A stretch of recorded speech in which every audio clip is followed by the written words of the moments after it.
Oke, para pemirsa sekalian yang budiman, selamat berjumpa kembali di channel Tiknan Tasmaun, channel ngaji Roso. Namun kali ini agak keluar sedikit dari masalah ngaji Roso, tapi masih ada hubungannya, yaitu saya berikan judul hindarkan agama menjadi alat politik.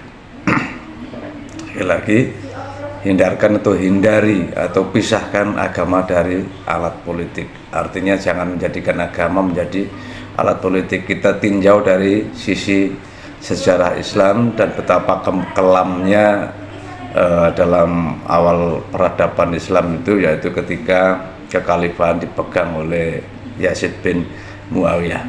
Kita lanjut. Assalamualaikum warahmatullahi wabarakatuh. Salam sejahtera, salam rahayu bagi para pemirsa sekalian yang budiman. Sesuai dengan apa yang sudah saya sampaikan tadi, pada vlog kali ini kita mengupas mengenai sejarah kekejaman satu khalifah di awal-awal perkembangan agama Islam, yaitu Yazid, anak dari Muawiyah. Bahkan kekejamannya, kalau Anda mengetahui sejarah Hitler, itu kejamnya juga luar biasa. Tapi bagi saya, kalau menelaah sejarah ini, Yazid bin Muawiyah lebih kejam lagi. Kenapa? Kalau Hitler itu membunuh, menghanguskan, membinasakan lawannya dari bangsa yang berbeda, bahkan agama yang berbeda, artinya orang lain dalam tanda petik. Tapi kalau Yazid bin Muawiyah, kekejamannya sudah tidak bisa diukur, karena dari sisi yang di bumi hanguskan itu, satu, sama-sama sekelompok dengan dia, yaitu seagama, sama-sama muslimnya, sama-sama bisa dibilang itu sukunya, sama-sama turunan Quraisynya, hanya berbeda di masalah politik. Nah, bahkan kekejaman Yazid tidak hanya itu, tapi dari keluarga terah Rasulullah sendiri yang di bumi hanguskan, yaitu cucu beliau yang terkasih yang namanya Sayyidina Husain.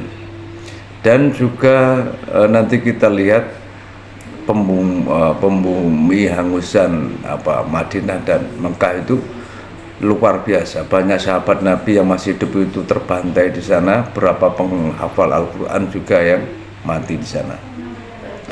Nah, para pemirsa sekalian, itulah makanya saya awali tadi, ketika agama menjadi alat politik, maka tidak waras masyarakat, karena mudah diprovokasi dengan ayat dan mayat. Anda masih ingat peristiwa Jakarta ketika terjadi kepelecuknya lidah saudara Ahok, kemudian dikuyo-kuyo oleh umat muslim semua, kemudian dijatuhi hukuman. Tapi bukan itu yang saya mau bahas. Tapi ketika pilihan gubernur Jakarta, yang satu itu Ahok, yang satu itu saudara Anies Baswedan, itu yang mana Anies Baswedan ini didukung oleh kelompok dalam tanda petik radikal kanan, ya, waktu itu kelompoknya FPI dengan Rizik Sihabnya ini, ya fine-fine saja, oke-oke saja. Tapi yang kemudian kita review itu penggunaan ayat dan mayat itu. Jadi itu sudah dalam batas ambang bahaya, karena negara kita itu negara yang didirikan oleh founding father kita itu dengan dasar 5 dasar yang kita sebut Pancasila itu. Kalau sampai kemudian terjadi eksploitasi ayat dan mayat itu, nah itu sudah di tepi jurang, sudah alarm bahaya. Untungnya alhamdulillah bisa terkendali. Itu adalah rahmat bagi bangsa kita. Kita lanjut, para pemirsa sekalian.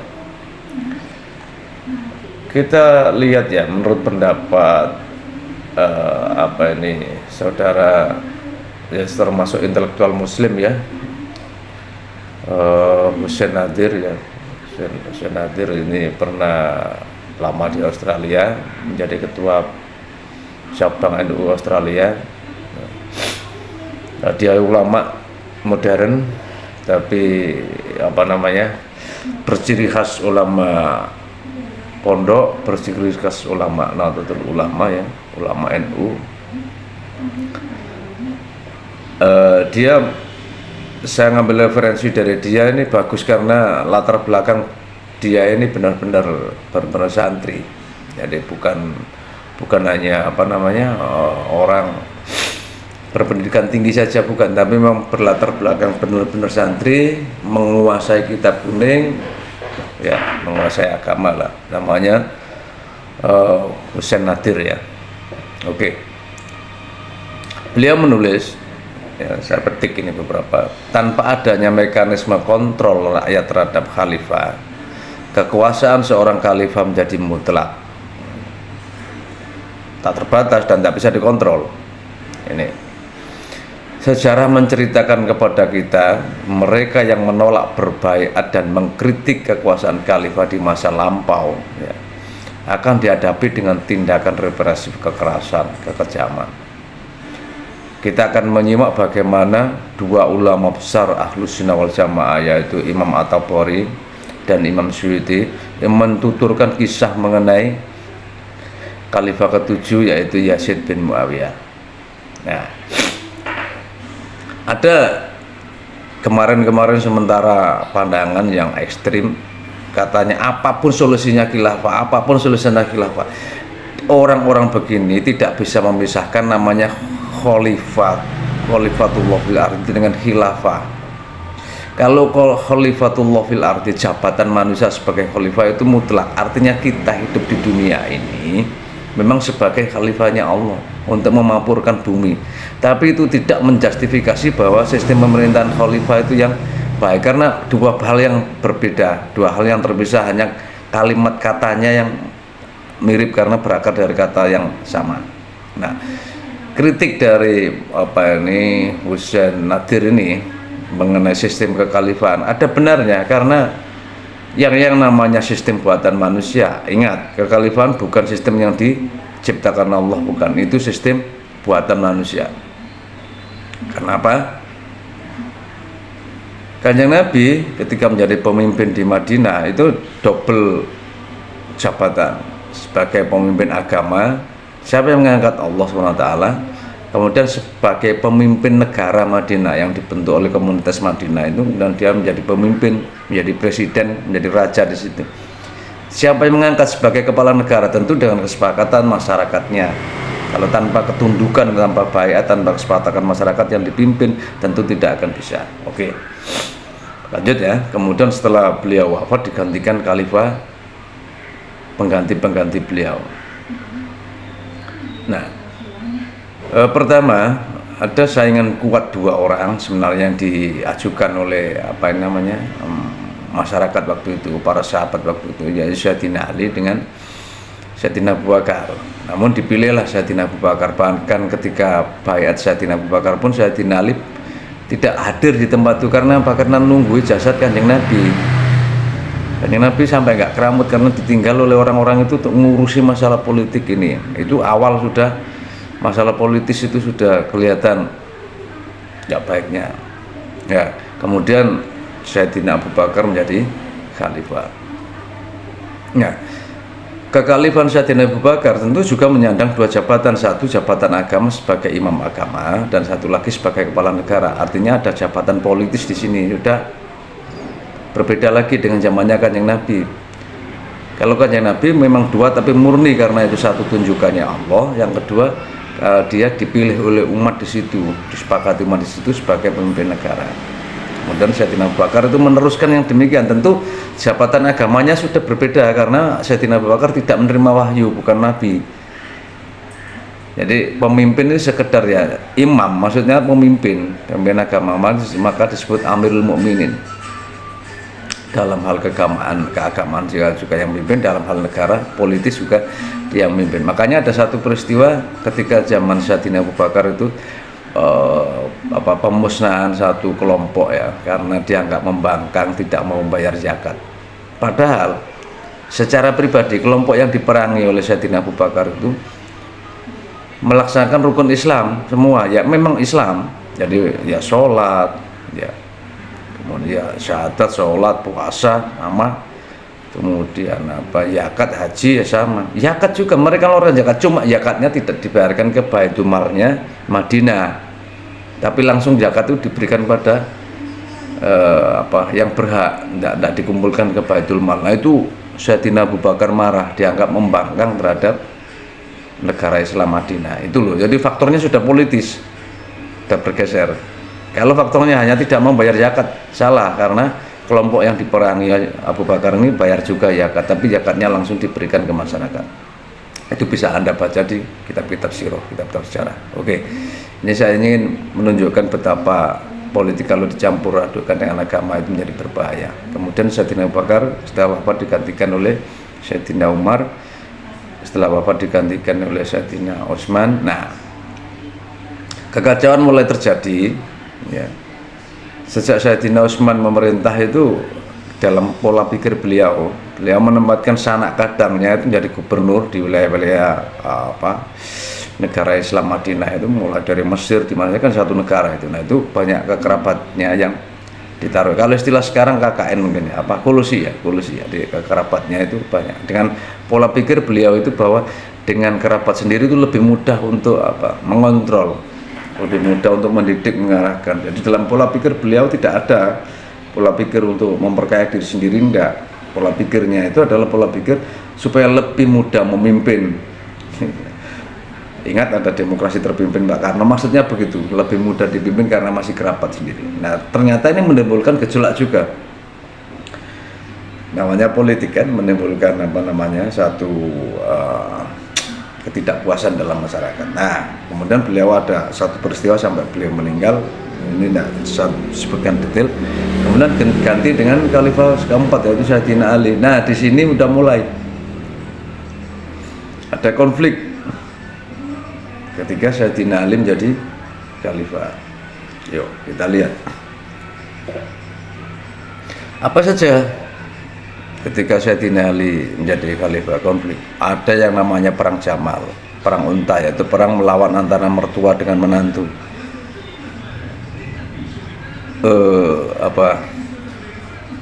Ummul Mukminin Sayyidatina Aisyah itu kan mertua sama Sayyidina Ali ya.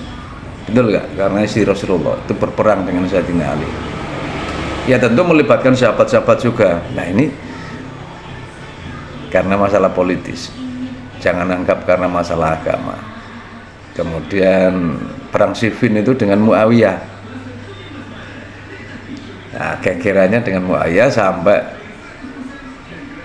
Muawiyah waktu itu terdesak kalah. Nah kemudian terbunuhnya Sayyidina Ali bukan dari kelompok Muawiyah, hati-hati, bukan.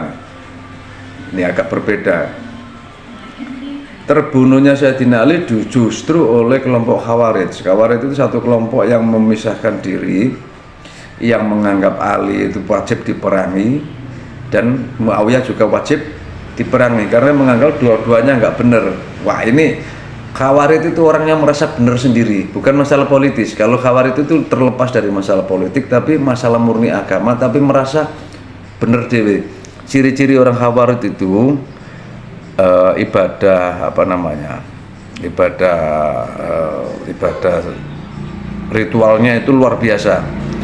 Sholatnya, puasanya, ya tahajudnya, pokoknya menampakkan ciri sangat soleh sekali. Tapi dalam pikiran yang picik, yaitu kalau di luar mereka itu dianggap sesat semua, yang benar cuma kelompok mereka. Dan salah satu yang dipegang betul katanya hukum ini harus hukumnya Allah yang jalan, padahal itu enggak, padahal kajiannya dalam. Tapi kalau sekedar begitu, hancur. Karena ada silah-silahnya, ada yang ini di bidang agama murni, ini bidang masyarakatan, bidang politik lah. Bagi kaum Khawarij enggak, kepiah-piah kabeh. Oke, kita masuk di inti pembahasan lanjut ya.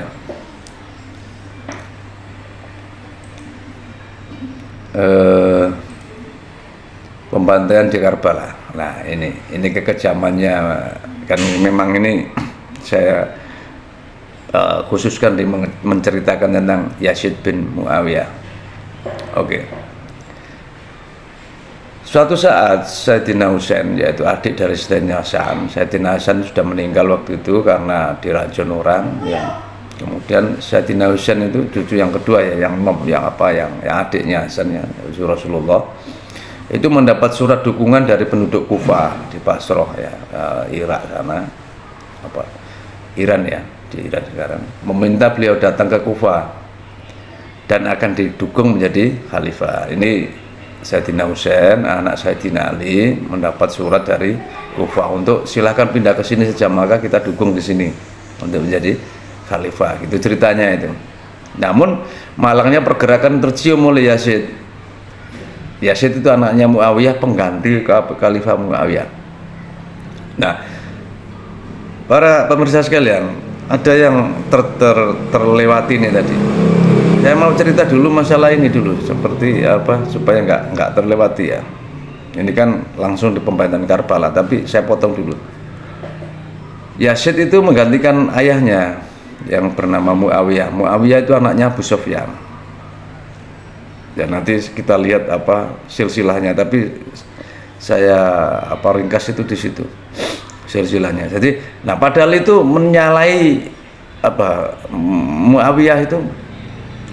Muawiyah membuat satu perjanjian dengan Sayyidina Hasan awalnya. Udah, Hasan, kalau kamu sudah tidak usah berontak, terima saja kekhalifahan saya. Saya berjanji kekhalifahan hanya saya sendiri. Setelah ini akan dibuat majelis syuro. Ketika saya meninggal, maka majelis syuro lah yang akan menentukan. Intinya begitu. Bisa saja kembali ke kamu juga. Intinya dia hanya dirinya, tidak menunjuk anaknya untuk pengganti. Tapi setelah berkuasa dan beliau sudah tua, ternyata Muawiyah ini langsung menunjuk anaknya sebagai pewaris yang namanya Yazid. Padahal Yazid ini dari kecil tidak dididik oleh ayahnya ini. Justru Yazid ini ikut ibunya ketika Muawiyah menjadi gubernur, kalau nggak salah di Mesir ya, dan istrinya itu nggak terbiasa dengan kehidupan istana, akhirnya minta pulang. Nah itu diceraikan. Kemudian Yazid ini masih ceritanya ya, masih kecil atau masih di kandungan atau masih disusui, itu dibawa ke kampung ibunya. Nah ibunya ini beragama Kristen Ortodok Syria. Nah di situ Yazid tidak dalam pendidikan keislaman ya, maksud saya itu di kampung ya kurang pendidikan. Kemudian Yazid ini sifatnya memang agak liar, itu alih-alih sejarah jelas nanti. Jadi dia bukan orang soleh, suka mabuk-mabukan, ya main perempuan udah begitu. Tapi dialah yang dipilih oleh ayahnya untuk menggantikan kesultanan, dia menjadi menjadi Amirul Mukminin waktu itu, menjadi khalifah. Ya sekarang menjadi presiden lah. Oke. Itu Yazid. Nah, kemudian Yazid ini merasa masih ada duri lah ketika dia diangkat menjadi khalifah itu. Ada minimal tiga orang yang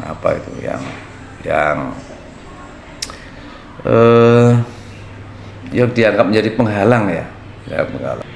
Jadi Yazid itu mewarisi tampuk kekhalifahan setelah Muawiyah mangkat itu sekitar tahun 680 Masehi ya. Kemudian ketika beliau diangkat sebagai khalifah, Yazid ini menulis surat kepada gubernur Madinah. Kala itu namanya Walid bin Utbah bin Abu Sufyan, berarti paman ya, atau paman atau Pak D, sama-sama sepupu ya. Jadi Abu Sufyan itu punya anak ini Utbah, punya anak juga Muawiyah gitu lah. Muawiyah itu yang bapaknya ini Yazid. Nah ini berarti paman ya, Al-Walid itu paman. Beliau mengabarkan bahwa ayahandanya yang namanya Muawiyah sudah meninggal dan beliau yang diangkat sebagai khalifah penggantinya. Karena itu dia mendesak kepada Al-Walid ini untuk mengambil sumpah terhadap Husain bin Ali, Sayyidina Husain maksudnya, kemudian Abdullah bin Zubair, yaitu Abdullah putra dari sahabat Nabi Zubair, kemudian Abdullah bin Umar, yaitu Abdullah anaknya Sayyidina Umar. Nah, Al-Walid kemudian meminta nasihat kepada Marwan bin Hakam terkait surat tersebut.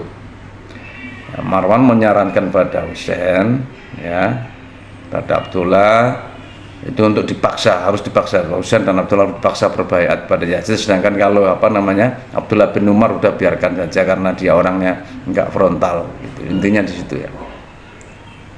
Namun ini yang kemudian terjadi ya, semua tidak mau baiat ya, karena semua tidak baiat. Yang kembali pada cerita Karbala tadi, termasuk kemudian Sayyidina Husain ini yang mendapat undangan dari Kufah tadi, kemudian dengan rombongannya ya sekitar 100, nggak sampai, tidak banyak kok ya, antara 100-an lebih begitu, itu berangkatlah dia, sampai kemudian terjadi pembantaian itu di padang Karbala itu. Menurut yang dikutip oleh Nadir Husain ini ya, Imam Suyuti menulis ya, Yazid itu mengirim surat kepada Ubaidillah bin Ziyad untuk membunuh Husain. Jadi ketika mendengar pergerakan Sayyidina Husain berserta rombongan itu, Yazid mengirim surat kepada Ubaidillah bin Ziyad. Kemudian oleh Ubaidillah bin Ziyad, yaitu tentaranya Yazid tadi, dikirimlah 4.000 pasukan dipimpin oleh panglima namanya Umar bin Sa'ad bin Abi Waqqas. Bayangkan, semua Abi Waqqas sahabat Nabi. Makanya ini sudahlah, kalau agama sudah berbau, sudah dibuat politik, waduh luar biasa. Jadi pemimpin pasukannya itu Umar bin Sa'ad ya bin Abi Waqqas. Nah, coba menurut keterangan Imam Suyuti bagaimana? Saya bacakan terjemahannya bahasa Indonesia yang diterjemahkan oleh Nadir Husain ini. Nadir Husain ini seorang dosen ini ya. Begini. Sayyidina Husain dibunuh ya, dan kepalanya diletakkan di bejana, dibawa ke hadapan Ibnu Ziyad. Ibnu Ziyad itu tadi siapa? Ya ini tadi orang yang dikirimi suratnya, penguasa setempat lah, yang anak buahnya Khalifah Yazid itu. Sampai kemudian Imam Suyuti berdoa semoga Allah melaknat mereka yang membunuhnya, begitu juga dengan Ibnu Ziyad dan Yazid. Husain telah dibunuh di Karbala. Dalam peristiwa pembunuhan ini terdapat kisah yang begitu memilukan hati yang tidak sanggup kita menanggungnya. Innalillahi wa inna ilaihi raji'un. Terbunuh bersama Husain 16 orang lainnya dari anggota keluarganya. Ini yang maksudnya anggota keluarga Sayyidina Ali ya. Itu 16 orang, belum yang lain-lainnya. Inilah tindakan operasif yang sangat-sangat kejam oleh seorang khalifah terhadap cucu Rasulullah semata-mata demi kekuasaan politik atau politik kekuasaan. Dan siapa yang bilang sejarah khalifah itu mulus dan tidak pernah ada gejolak? Wah, hitam merah, hitam kelam ya. Baik, itu sudah jelas ya. Para pemirsa sekalian, atas perintah Yazid bin Muawiyah ini, bahkan jasad Sayyidina Husain itu enggak utuh, tercabik-cabik karena diinjak-injak kuda, dikumpulkan tidak bisa. Nah, kepalanya yang kemudian dibawa di atas, taruh tombak, dibuat sepak bola dulu, buat bal-balan. Luar biasa, itu cucu Rasulullah, dia itu penghulu surga. Kepalanya dibuat mainan, taruh di atas tombak, di bawah-bawah begini. Wah, luar biasa. Itu kalau Anda baca-baca sejarah itu nyata, dan itu tidak usah ditutupi.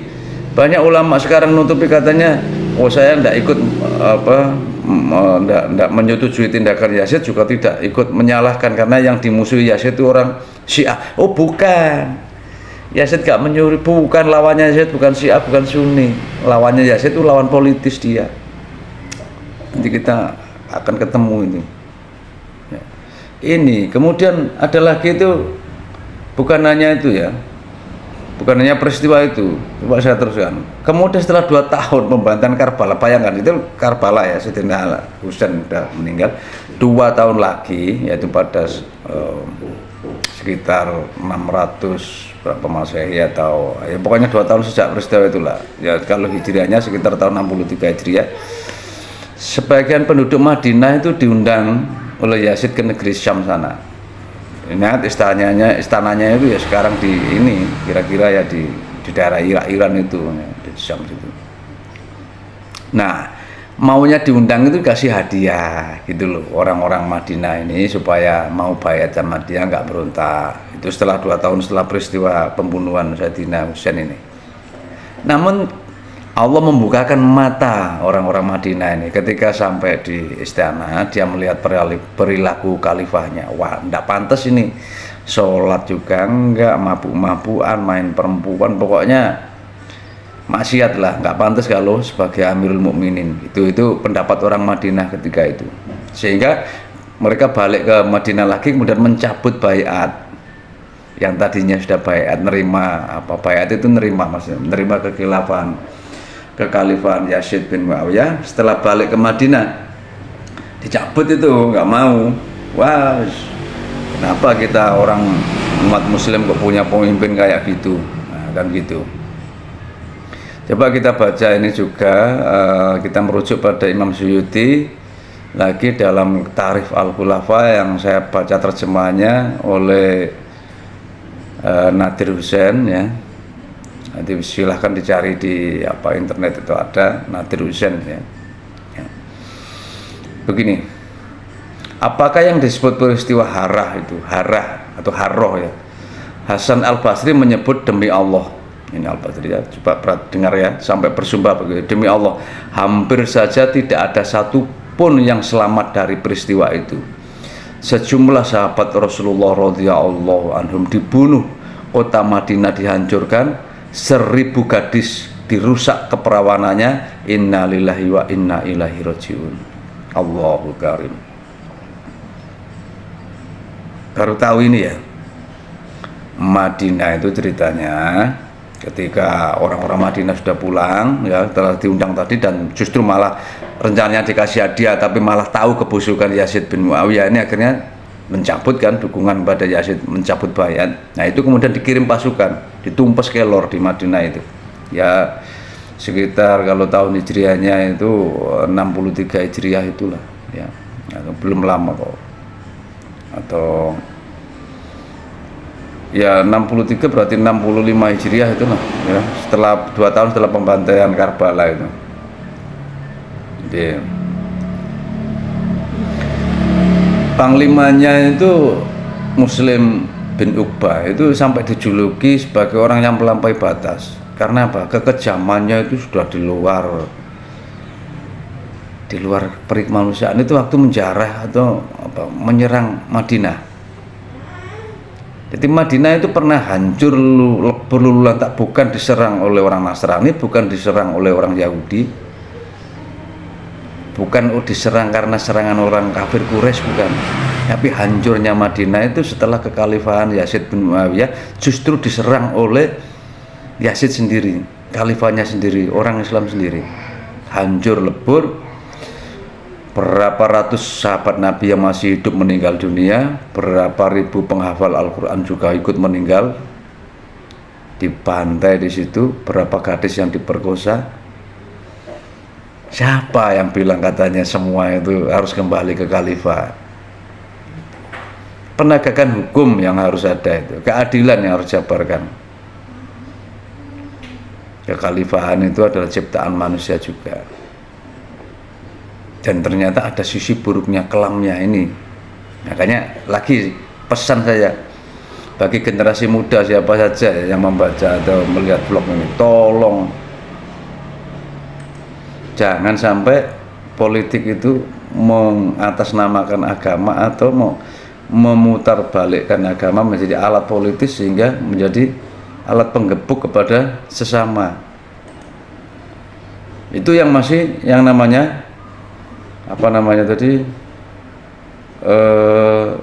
di Madinah. Kemudian dilanjutkan ternyata Yazid memerintahkan, karena ini termasuk Abdullah bin Jubair, kemudian Abdullah bin Umar itu larinya ke Mekah. Ada sebagian lari yang ke Mekah. Nah, akhirnya dikejar. Mekah di bumi hanguskan pula. Sampai Ka'bah itu hancur rata. Baru dengar ini.